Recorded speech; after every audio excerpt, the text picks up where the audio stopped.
Well, hi everybody, it's Rob Dawalt, and we're here in Module 4 in Juvenile Justice Systems. We're going to talk today a little bit about role of police in juvenile justice. In the early days of the system, police just kind of more or less could manhandle kids, just use a lot of discretion. The problem that you run into, especially in cultural and racial differences, police might take a child home if they knew the father. Whereas if someone was a minority, they wouldn't know the father, so they might commit that child to the detention center, whereas for a white child they wouldn't do the same thing. That was a major problem. Fortunately, over time this has improved.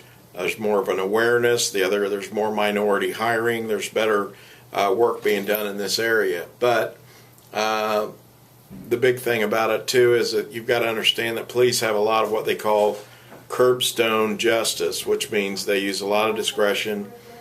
Sometimes they punish kids right on the spot, and so it's difficult to get a sense of just exactly what's going on out in the field, because a lot of cases don't get turned into the courts, and that's one of our problems. When we have developed these modern juvenile courts, there's kind of a mixed bag on this with police. Some police really cooperate with the courts and believe in the courts, and others don't. They've got just a bad taste in their mouth for some reason. It's difficult to say exactly why. Another thing on this to keep in mind is that sometimes police maybe take a more of a, let's say, crime control approach, whereas the juvenile court might be more rehabilitative in its nature, and so there could just be a basic conflict, whereas all the police say, well, these kids have got to go to adult prison, there's no hope for them or anything like that, whereas the courts might say, well, I want to give them another chance. So there can be a basic conflict there between police and probation and the courts themselves. So over time, a more collaborative approach developed, and that is that there was a juvenile police officer, or juvenile officer to cut it short. Also, sometimes they have what they call like a school resource officer, and so they use different names, but what they're basically saying is a police officer that is focused almost entirely on working with juveniles. And I've worked in those kind of systems. They still might have some different attitudes than, say, the juvenile probation officer, but at least everybody knows who they need to talk to, who they need to work with. And so for a long time I was an intake officer, and what that meant was that I was in charge of the informals, and I had a lot of discretion, and then I would work closely with police who also had discretion, and we try to coordinate our efforts so that I wouldn't be trying to do the exact same thing that they'd already tried with the juvenile. But a lot of the consequences I had were in the way of community service. I had a kid, for example, that was shoplift at this store, so what I made him do is take a 50-gallon trash bag and pick up all the trash in the parking lot at the store, but he could not ever go in the store. He was barred from that store, but he could stand outside, and I had him doing that on a cold winter day, so that was pretty good punishment. And frankly, I never saw him again, so I assumed that he turned out pretty good. Police can do different things like that. Sometimes police, in using like a POP or COP program, they might go into a thing where they're working like shoulder to shoulder with the juvenile, his parents, and the officer, all working together to fix, like, let's say, some criminal mischief or vandalism that they engaged in. So there's a lot of different ways that they can do that. Here once again, it's a kind of a mentoring / gatekeeper type situation the police officer has to be in.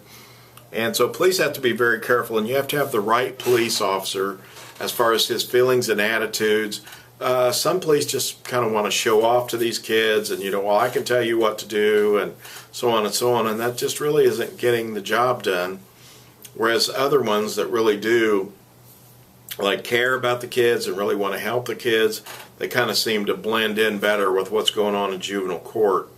Now, that's not to say that all kids can, just be given a slap on the wrist and sent on their way. Many times some just don't fit within that category, and it's a more serious thing, like an armed robbery or something like that, then it's pretty serious.